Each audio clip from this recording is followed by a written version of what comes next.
Hello everyone. In this video we will be doing questions the rest of the last video. Inshallah yani we'll be able to finish them, but I do not promise.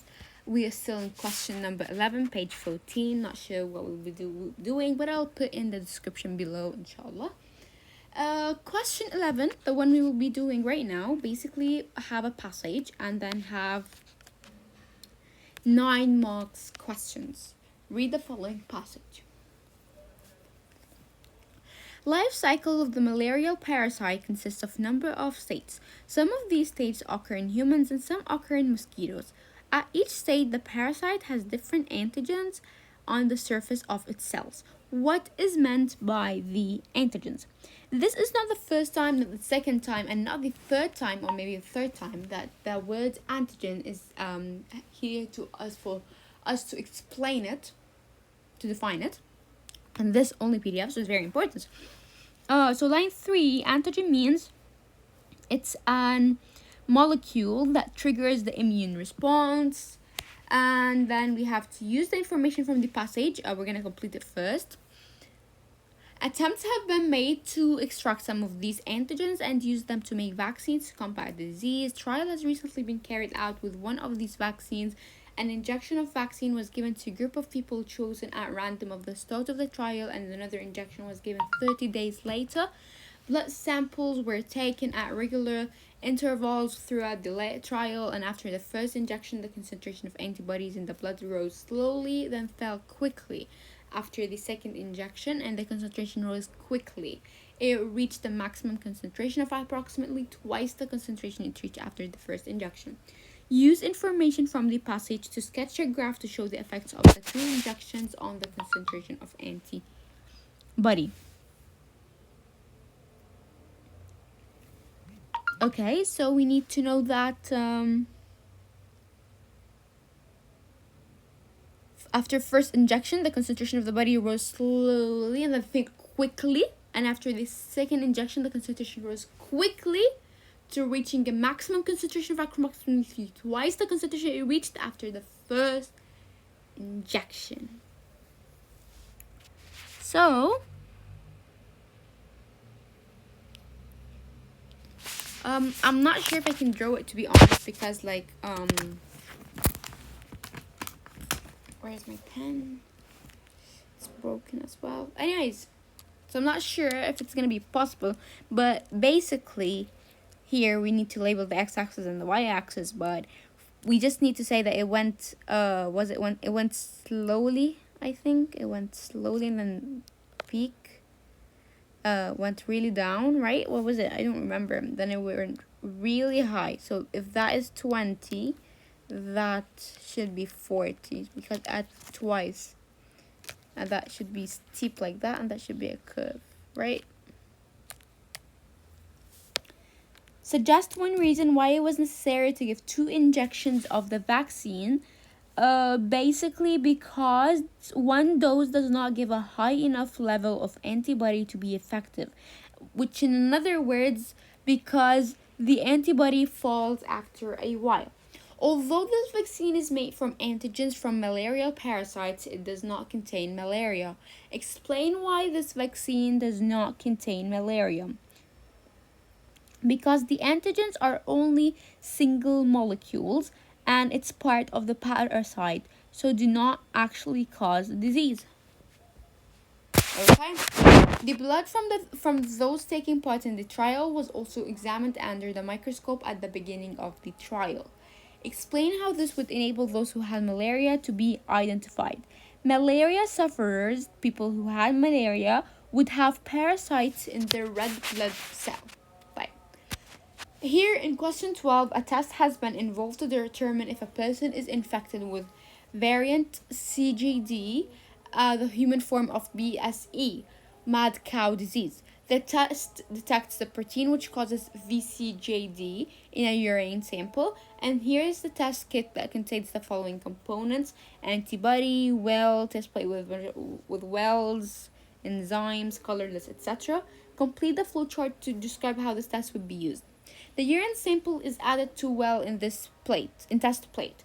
Plate is washed to move unbound CJD protein.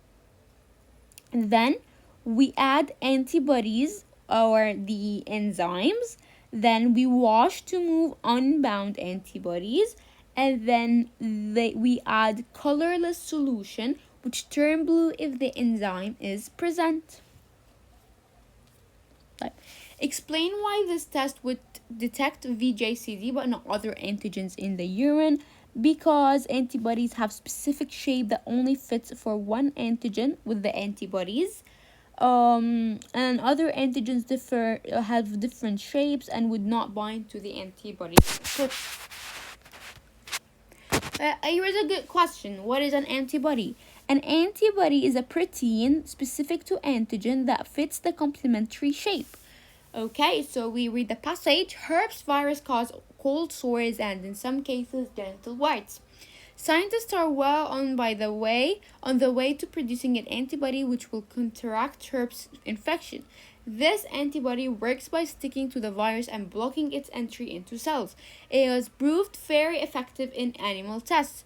One drawback with this approach, however, is that antibodies are at present produced using hamster ovary cells. This method is expensive and only produces limited amounts. New technique is being developed to produce antibodies from plants. It involves introducing the DNA which codes for the required antibody into crop plants such as maize. Describe how the antibodies are produced in the body following a viral infection for 6 marks. 5. How antibodies are produced in the body following a viral infection. Look at this, my dear friend. شوف. So first of all, the virus, as we all know, we're going to read it and then re-explain it. The virus contains antigens. Virus engulfed by phagocyte or the macrophage presents antigen to B cells. Memory cells, B cells become activated, divides to form clones. By mitosis, plasma cells produce antibodies. Antibodies specific to antigen, correct reference to the T cells and the cytokines. Okay, let's go. As we all know that the virus contains DNA or genetic material, and they manage doing like the disease by going inside our cells and putting their genetic material into our DNA or the host DNA, whatever, right? Or in their chromosome or in their genetic material. They put their DNA in our genetic material, something like that, right? So the virus contains the antigens, which is for the disease. When the virus gets engulfed by the phagocytes, when the virus enters, which contains the antigens, the phagocytes detect it and engulf the virus. So there will be present for antigen to the B cells. Why? Because the B cells needs to do 2 things, either to create memory cells or plasma cells. But memory cells will be here, and so the memory B cells becomes activated. Then they divide to form clones. They divide to form clones by something called mitosis. We also said here the base lymphocyte cells make either memory cells or plasma cells.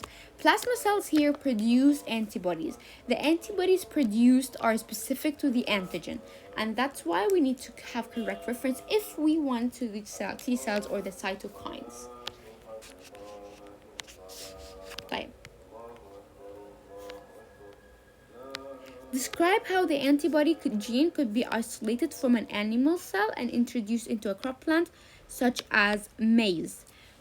Basically, the antibody gene located using gene probe, cut using restriction enzyme at specific base pairs, leaving sticky ends, cut maize or the DNA vector using same restriction enzyme, join using DNA ligase, and introduce vector into maize, crop recomponent DNA into maize.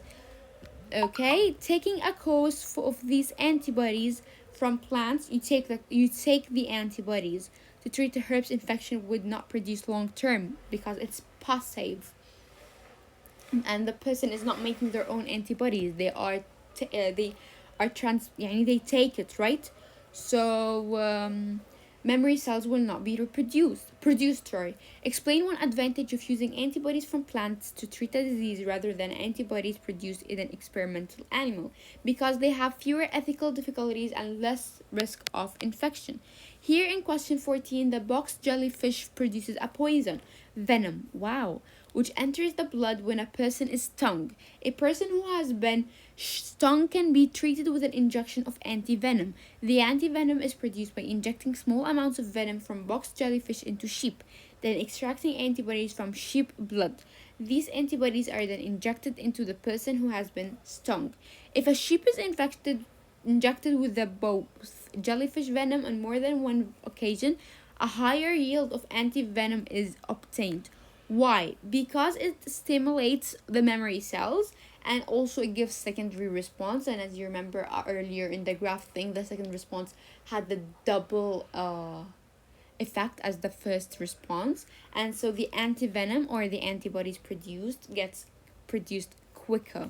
Like, injecting antivenom does not give a person lasting protection against the venom of box jellyfish. Why? Because it's a passive immunity, and so there are no more memory cells produced, and the antivenom breaks down and gets destroyed. So just one possible problem in injecting people with antivenom made in this way. There's a problem that they could transfer the disease, or they might have allergy, and even the immune response to antibodies from animals. Okay. Question 15. A medical officer investigated the effectiveness of 5 different types of influenza vaccine. Total of 1,350 people agreed to be vaccinated. Medical officer divided these into 5 groups. The number of who suffered from influenza in the following year was recorded. The results are shown in the table. As we see over here, the number of people vaccinated that who suffered from influenza in group in type 1 was 43, 2, 52, 3, 25, we should find 4, 557. Did not suffer from influenza, basically 137, 198, 45, x 233, total 280, 250, 270, 260, and 290. Proportion suffering from influenza 0.15, 0.21, 0.09, 0.18, and 0.20, Complete the spaces in the table for people vaccinated with type IV vaccine. We need to know the type IV vaccine. How many people completed the vaccine? Oh, here. We need to know this, right? So, and we know that population suffering from influenza is already 0.18. So basically 0.18 here.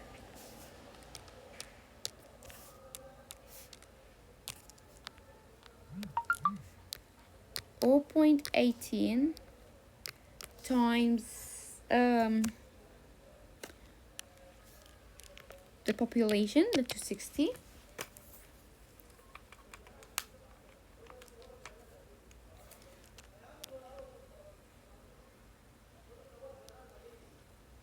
$46.8, and so it's around 47. And then we've the other percentage, we can do that 260 minus 47 is basically 213. It's not working, which is correct, 100%. Okay. The medical officer used a statistical test to assess Medical officer used a statistical test to assess the effectiveness of the 5 different vaccines. What would be the null hypothesis? The null hypothesis won't have any difference in the population, because the number of influenza cases between the 5 vaccines are basically as you see over here. The statistical test gave a probability of less than 0.05. What conclusion can be drawn from this? Significant difference in the proportion number of cases of influenza between the vaccines. Null hypothesis should be rejected. This is a more scheme, and so yeah. It was suggested that raw data showed that the type. Oh, we're done. I did not think we are going to actually finish it. This recode. Wow. Okay. It was suggested that the neuro data showed that the type 3 vaccine was the most effective. Give two reasons why this conclusion might not be reliable.